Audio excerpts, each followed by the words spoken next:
familia, el lado B de la familia, aquello que no se quiere contar sobre las complejas relaciones entre sus miembros. El pasado, la memoria, el agua, lo líquido, los ríos, los mares, las piscinas, son parte de los ejes temáticos de la narrativa de Katia Adawi, pero son además las marcas de agua de un estilo que ya se ha vuelto inconfundible. Katia Adawi acaba de publicar hace poco su más reciente libro de relatos, Geografía de la Oscuridad, bajo el prestigioso sello editorial Páginas de Espuma, allá en España, y también el libro ya se encuentra aquí en Latinoamérica. Justamente sobre este libro conversé con Katia hace unos días y quiero compartir con ustedes dicha conversación.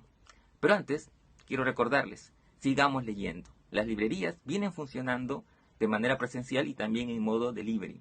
Así que yo quiero recomendarles Iberolibrerías. Pueden encontrar cualquiera de sus locales acá en Lima y también en muchas partes del Perú. Pero también pueden ingresar a su página web y a sus redes sociales como Facebook e Instagram. Ahora sí, sin más preámbulos, los dejo con la entrevista con Katia.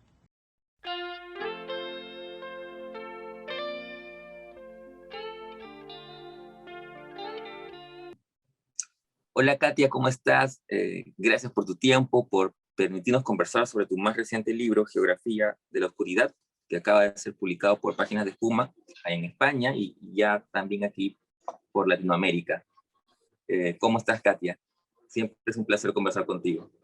Iba a empezar por ahí. Siempre es un placer conversar contigo, Carlos. Gracias por tu apoyo desde el primer libro hace tantos años, desde el 2007. Así que gracias. Bueno, sí, justo te iba a comentar un poco sobre eso, pero antes de eso quisiera hablar un poco del libro en sí y el tema, bueno, que lo he disfrutado, obviamente, y el tema de la familia, ¿no? Que es un tema recurrente en tu narrativa, pero que siempre resulta nuevo por alguna razón, ¿no?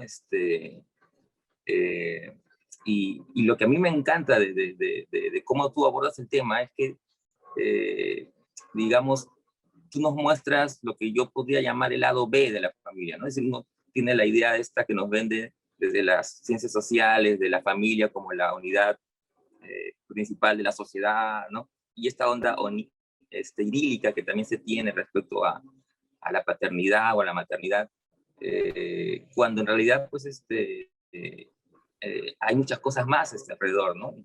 Y tus cuentos nos plantean eso, ¿no? Estas diferencias, estos choques, estas cosas que no se llegan a decir. Eh, Sí, cómo es que el tema te sigue moviendo? ¿cómo es que el tema me sigue moviendo? Sí, porque la familia es la célula de la sociedad y lo va a ser siempre y es hermoso que así sea. Es decir, somos seres gregarios, necesitamos a otros nacer y ser acogidos.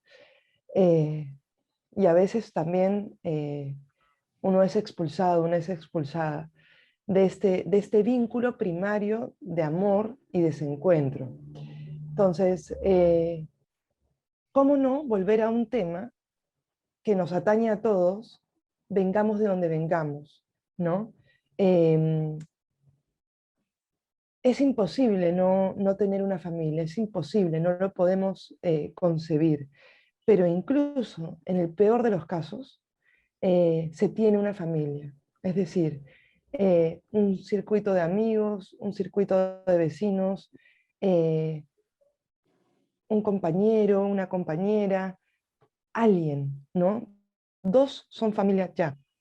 Entonces, pero qué oscuridad también trae eso, porque al ser tu primera experiencia con el lenguaje en la vida, eh, los padres son las primeras personas que nos hablan, incluso cuando en nosotros no existe lenguaje, incluso cuando somos algo muy pequeño en la panza de la madre, ya se nos instaura una lengua materna, ya se nos habla.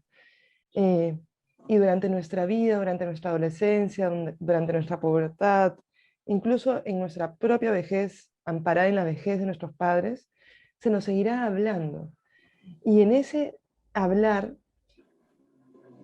puede haber una zona de muchísimo malentendido. Entonces, a mí me interesa dar cuenta de ese malentendido, pero al mismo tiempo de ese amor pese a todo, ¿no?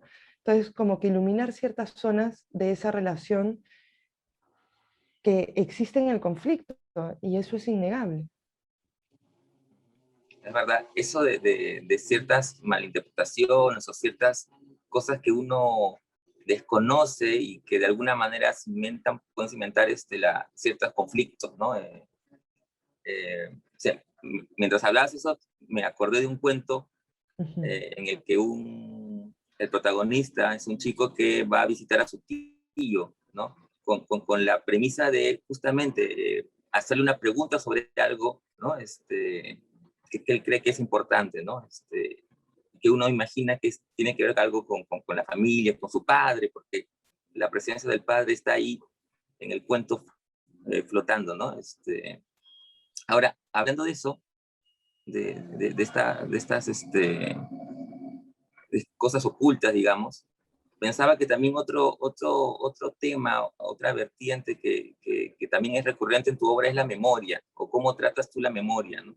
Y mientras leía el libro, recordé una frase que la leí en un libro anterior tuyo, que es algo así como, un recuerdo como el mar nunca se queda quieto, ¿no? Y claro, es cómo abordamos la memoria desde diferentes flancos, ¿no?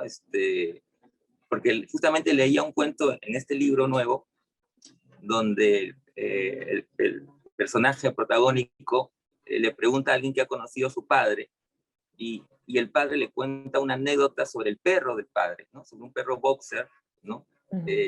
La misma anécdota que la madre se la había contado, pero diferente. Sí, ¿Es la memoria también algo que te obsesiona, que te preocupa, que te interesa?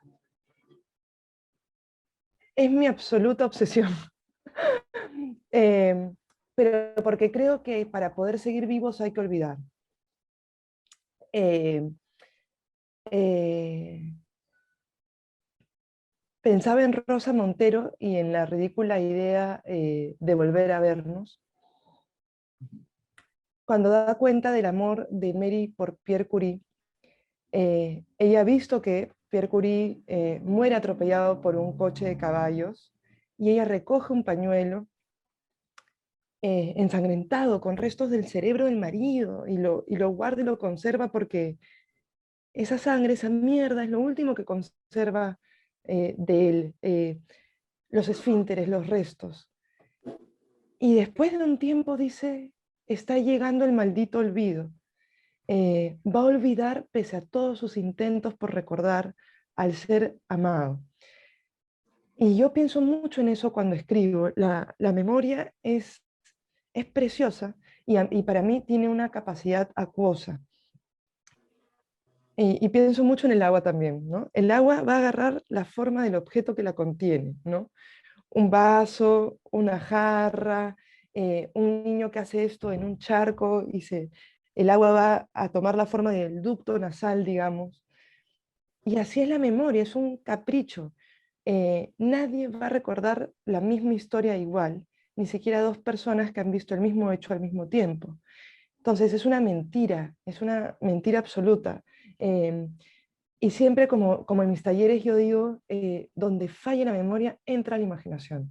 Donde falle la imaginación, que ingrese la memoria. Y eso alivia mucho a la hora de escribir, porque todo va a ser ficción finalmente.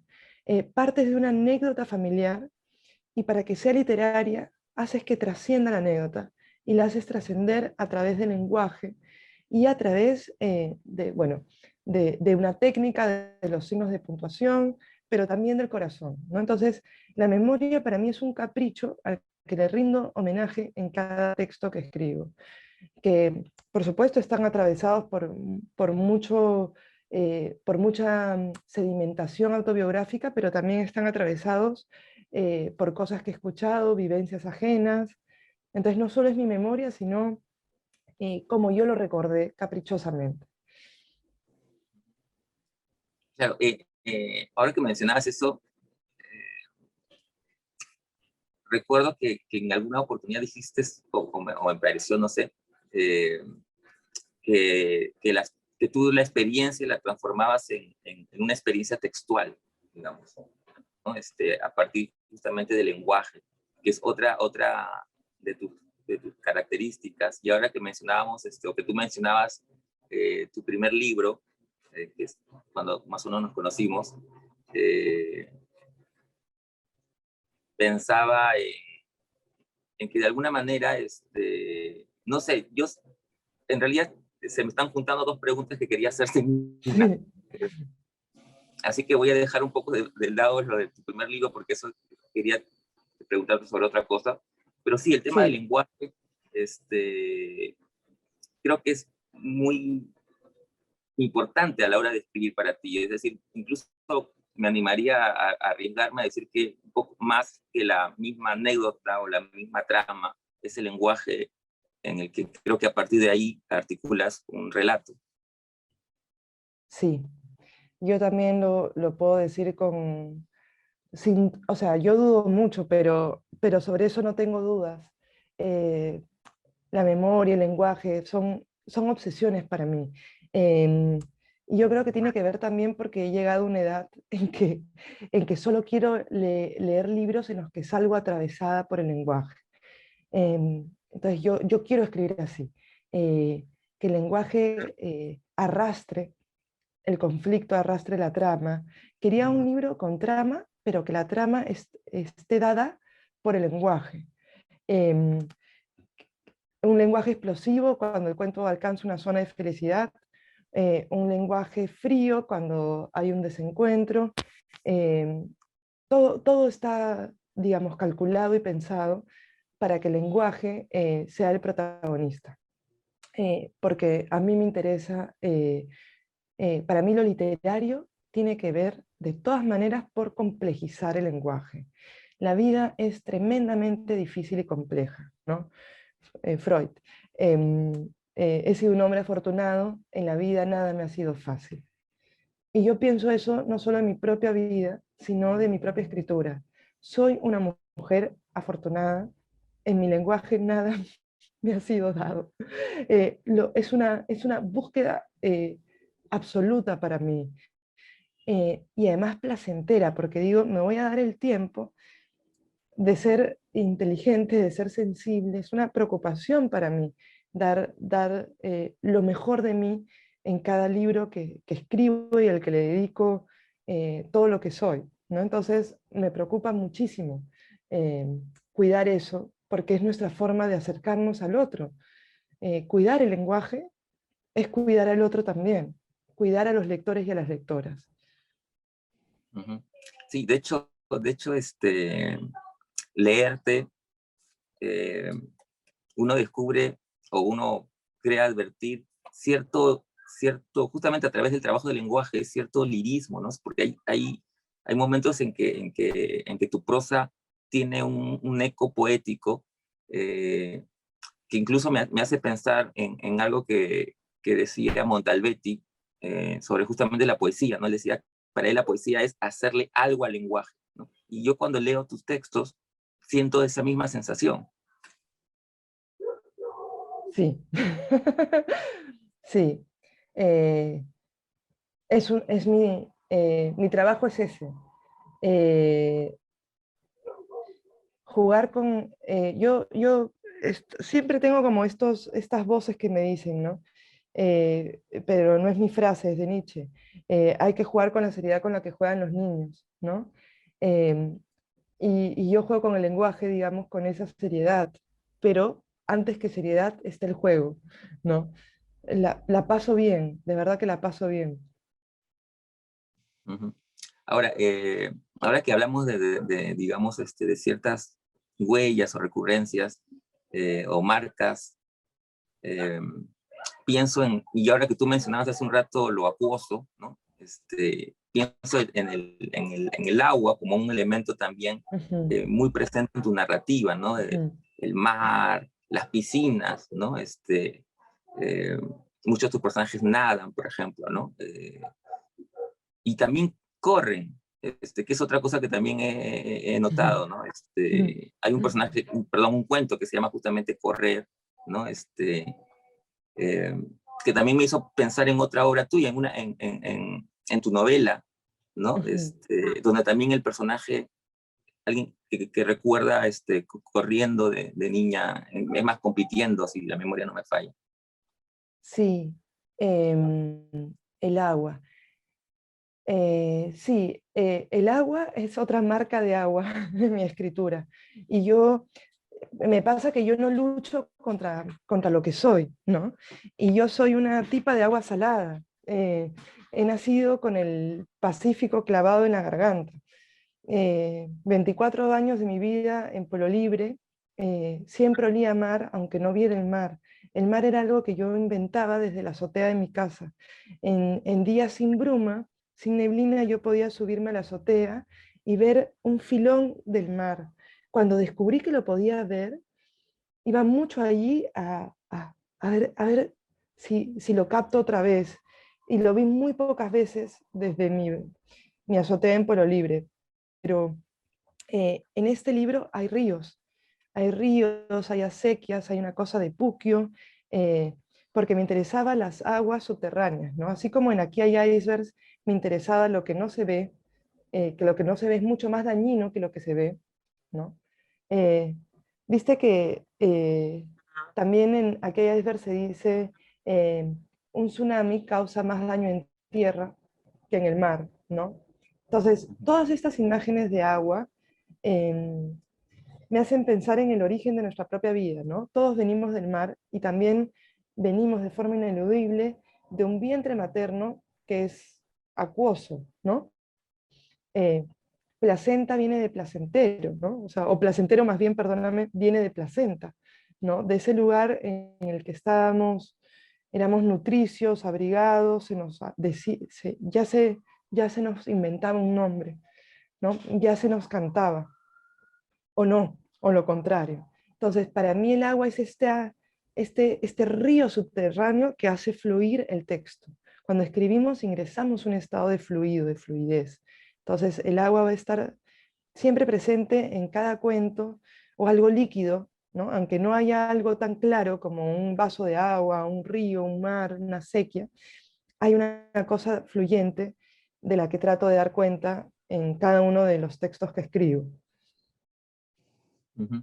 Ahora que mencionas esto digamos que no se ve, eh, pensaba que también esa es otra marca de agua, por decirlo de alguna manera, porque otra cosa interesante en tu narrativa es que, digamos, le propones al lector eh, no es de una dificultad, pero sí que tenga un rol activo, digamos, ¿no? Que no sea un lector pasivo, porque hay muchas, Sí, digamos, sí, algunas lecturas, ¿no? sí. En tu narración. Es que es un pacto, es un pacto. Para mí ha sido difícil escribirlo, ¿por qué debo hacerlo fácil? ¿No? Es un error creer que la literatura debe ser eh, deglutida, ¿no? Esa imagen del pájaro que le lleva a la cría la comida deglutida en el pico y se le entrega. Eh, yo no tengo una imagen subestimada de quien va a leer algo que yo haya escrito. Eh, yo he apelado a una sensibilidad e inteligencia cuyo eco rebusco, ¿no? Entonces yo no sé quiénes van a ser esos lectores y esas lectoras, pero confío en tener solo uno. Oye, yo escribo para uno, ¿no? Si tengo uno es un montón de gente ya. Entonces yo escribo para uno. Nunca pienso en algo masivo, no pienso en gustar, no pienso en agradar. Yo tengo que hacer lo que tengo que hacer y abrazar mi propia extrañeza, mi no encajar, mi complejidad, mi rareza. Entonces, para mí es una donación que cuando se nos regala el lenguaje, es una donación de amor, es un acto de amor. Entonces yo lo veo así. Yo he hecho un acto de amor dedicándole lo mejor de mí a esto. Basta que haya una sola persona que lo entienda, no que lo celebre, eh, que lo entienda, ahí está esa zona de afinidad, del pacto, ¿no? De la correspondencia, ¿no? Escribir y leer son correspondencias. Un poco para ir terminando, mencionábamos, digamos, tu obra en general, y si bien desde tu primer libro el tema de la familia está muy presente, de hecho el título es Un accidente llamado Familia, yo pensaba que, arriesgándome también en esta interpretación, que sin embargo en tu segundo libro, en Algo se nos ha escapado, donde me parece que alcanzas o descubres tu voz, ¿no? Que luego se consolida ya en el siguiente, pero creo que es en ese segundo libro donde tú encuentras tu estilo, podría ser así. Yo creo que la búsqueda del estilo es una cosa que toma toda la vida. Eso es lo bello de ser escritora y de envejecer, que hay, que solo puede hacerse mejor en el tiempo, en la práctica diaria, en la lectura. Pero eh, íntimamente yo sé que el libro que cambia mi escritura es Aquí hay icebergs. Porque yo antes escribía en el tiempo que me sobraba. En cambio, para Aquí hay icebergs yo tomé una decisión. Le voy a dar mis horas más luminosas. No puedo darle a mi escritura el tiempo que me sobra, sino el tiempo, las mejores horas del día. Y, y se las di todas. Se las di todas. Todas fueron las mejores. Entonces ahí hay un cambio, porque hay una actitud comprometida mía hacia la escritura. Eh, Ahí me lo tomé en serio, ¿no? Eh, entonces yo siento que Aquí Icebergs y este libro y los siguientes que vendrán, incluso los libros infantiles, ya beben de esta yo que dice, soy escritora, me reafirmo en lo que soy sin ningún pudor y abrazando mi vocación que nació conmigo a los 9 años. Yo la miré a mi mamá y le dije, mamá, yo por ahora soy atleta, ¿no? Pero yo sé que voy a ser escritora. Y mi madre me pregunta, ¿de qué vas a escribir? Y yo le digo, voy a hacer un libro con los trucos de MacGyver. Y le encantó, porque ya bromeaba, ¿no? Me lo tomaba en serio, pero no tan serio tampoco, ¿no? No, no es todo lo que soy. Ser escritora no es todo lo que soy. También hago bien, espero otras cosas, como montar bicicleta, nadar, correr, cocinar, limpiar la casa y trabajar. Trabajar mucho. Entonces, em, no hay, bueno, no me lo has preguntado, pero creo que no hay que poner todos los huevos en una sola canasta, ¿no? Hay que diversificar lo que uno es para que el ego esté diluido y tranquilo entre varias cosas y no puesta solo ahí, porque cuando uno escribe siempre lidia con el fracaso, con el que las cosas no salgan, ¿no? Entonces, si te lo tomas tan en serio y pones toda tu vida solo en eso, si sale mal puede ser muy frustrante. Bueno, a mí me ha salido mal muchas veces y hay que dejar que eso ocurra también, ¿no? No, Rilke, ¿no? No, no le temas, ¿no? Hay que vivirlo todo, la belleza y el horror. Ujú. Es verdad. Bueno, para terminar, eh, para mí una uno que es lector y tiene fetiches, ¿no? Una de las editoriales que a mí me encanta desde siempre es justamente Páginas de Espuma, que es una editorial dedicada al cuento, es una editorial española a cargo de Juan Casamayor. Así que ha sido una gran alegría que tu libro aparezca justamente en esta editorial. ¿Cómo lo has sentido, lo has tomado tú como autora? Em, como tú, como tú, yo también como lectora leí estos libros porque además me encanta hacer cuentos, ¿no?